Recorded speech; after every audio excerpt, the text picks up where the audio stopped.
Okay, so we're going to take a look at another question from the 2023 HSC Advanced Maths paper. So this is question 25. So this is 3 parts. So question 25A.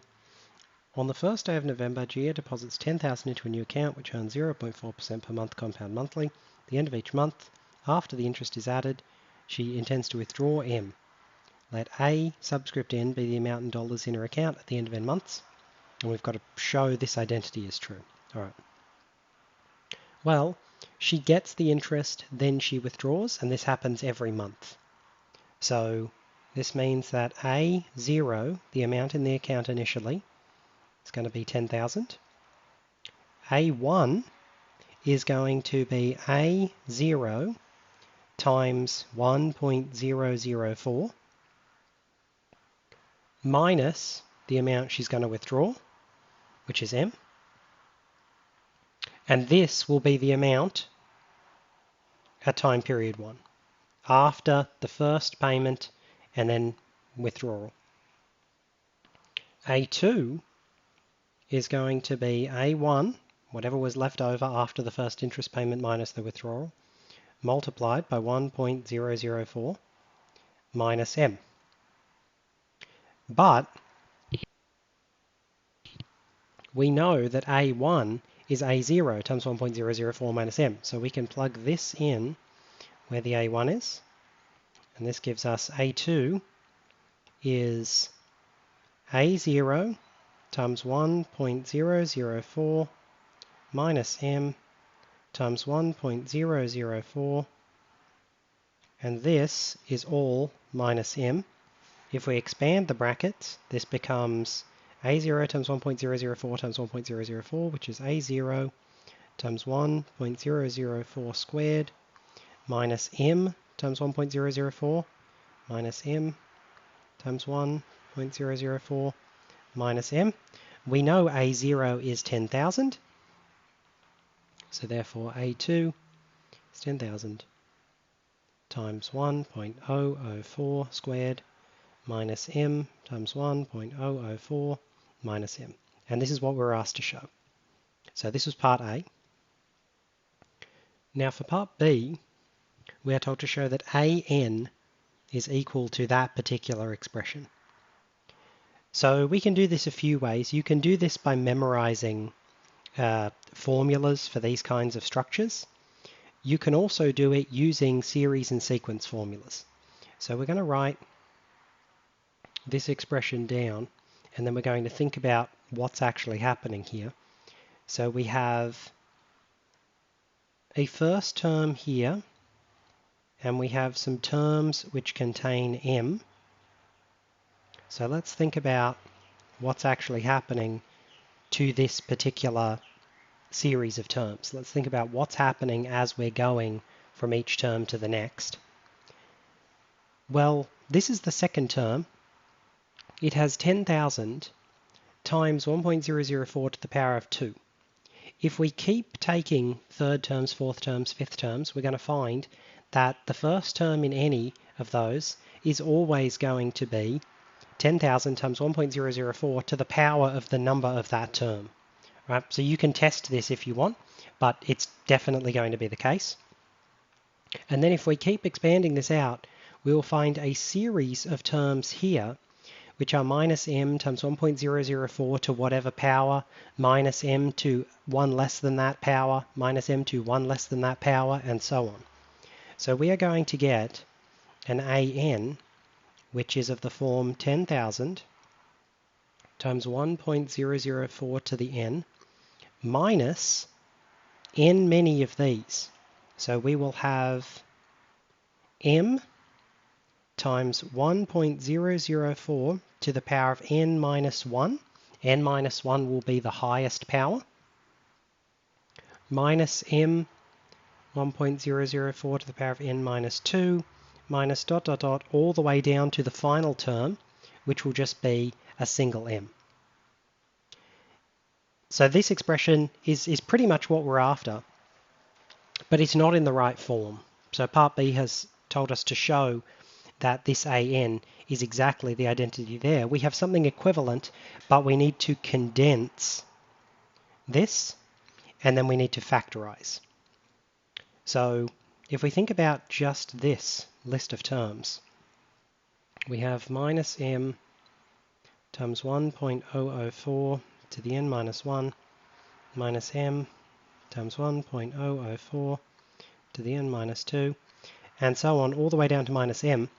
This is going to be slightly frustrating if we're going to be taking a geometric sequence or series, right? To do geometric sequence or series mathematics on this is a little bit frustrating. So we're going to reverse its order. Going to start with the m term. We have minus m, then we have minus m times 1.004 to the 1 minus m 1.004 squared dot dot dot all the way up to minus m 1.004 to the n minus 1. We can factor a minus m out of this. So we get minus m in front of 1 plus 1.004 plus 1.004 squared plus dot dot dot all the way up to 1.004 to the n minus 1. This is a nice geometric progression, and we can calculate the sum of this. We can use a shorthand formula to find the sum, plug everything into that shorthand formula, and then solve. So our first term, a, is 1. Our multiplication factor, which the HSC formula sheet refers to as r is going to be 1.004. This is what we're multiplying each term by to get the next. Then the number of terms, we have to be a little careful here. This is the first term, this is the second, this is the third. Notice that this is a 2 power for the third term. And this means the number of the term is 1 higher than the power. So this is n minus 1. That means the number of this term will be 1 higher. So this final term is the nth term, not the n minus 1th term. You've got to make sure you count these out properly. So this means the number of terms actually is just going to be n. We're not going to be subbing in n minus 1. So we will get, the formula is, or one of the formulas is Sn is a times 1 minus r to the n, all divided by 1 minus r. So if we plug everything in, we find a is 1. So we get 1 minus 1.004 to the n divided by 1 minus 1.004, which is minus 0.004. If we plug this into our formula up the top, we find that an is equal to our first term, 10,000 times 1.004 to the n.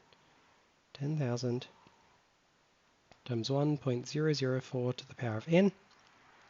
And now we are going to have, the second term will be minus m times the sum we just calculated.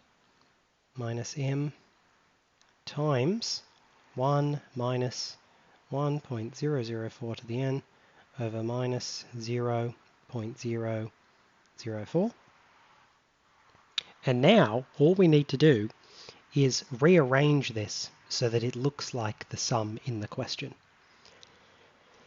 So to get it in the exact form of the sum in the question, we can expand this. So we've got, this is 10,000 times 1.004 to the n minus, we've got minus m on minus 0.004, so this will be plus m on 0.004, and then we've got minus 1.004 to the n, so this will be plus m times 1.004 to the power of n divided by 0.004. Now the m over, so we've got m over 0.004, this should become the 250 term. Yep, so this is the 250 term. So we get 10,000 times 1.004 to the n plus 250 times m. Now this next term, this is 0.004. This will become 250 as well. So this will be plus 250 m times 1.004 to the n. Now in the answer they have in the text, they want the 1.004s factored. So we're going to get 1.004 to the n in front of 10,000 10,000. And then we are going to have, got to be very careful with these, that there's a small sign error here. This is going to be a minus because it's got 3 minuses. This will be a minus. We've got a minus here, then we've got a minus here, and then we've got a minus here. So this is not going to become a plus, it's going to be a minus. So be careful of this. Very easy to lose or gain a sign. So 10,000 minus 250m, minus 250m. And you can sort of correct these mistakes by checking the answer, right? When I'm going through this, we're looking for a particular expression. So if you've lost or gained a sign, constantly check against it and then sort of very briefly recheck your working to look for these. It's something that you can do within the context of an exam. And then we have a plus 250m. Plus 250m. So this is the answer that we're after for part B.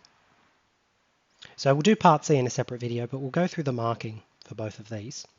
So the first part is just worth 1 mark. You get 1 mark for having a correct solution. So for 25A, 1 mark for correctly showing all of this ends up getting you the expression listed. This will get you 1 mark. Part B, a little more complicated. You get a mark for finding an expression for A subscript n. So if you can find some unsimplified expression, this will get you 1 mark. If you are able to provide an expression for A subscript n involving the sum of a geometric series or equivalent, this will get you a 2nd mark. So you found the first bit, you've started to find the sum of a series, but you don't quite get it, you may get 2. And then for the 3rd mark, you need to finish the geometric simplification, and then you need to convert the thing that you have into the formula that they have listed, right? So you have to not only get some equivalent AN formula, you have to simplify it exactly to the thing that they have requested with all the right signs, all the right terms. This kind of mathematics, because there's a lot of terms floating around, it's incredibly easy to lose or gain a sign. And I'm quite good at picking up my own errors. I can sort of watch what I'm doing.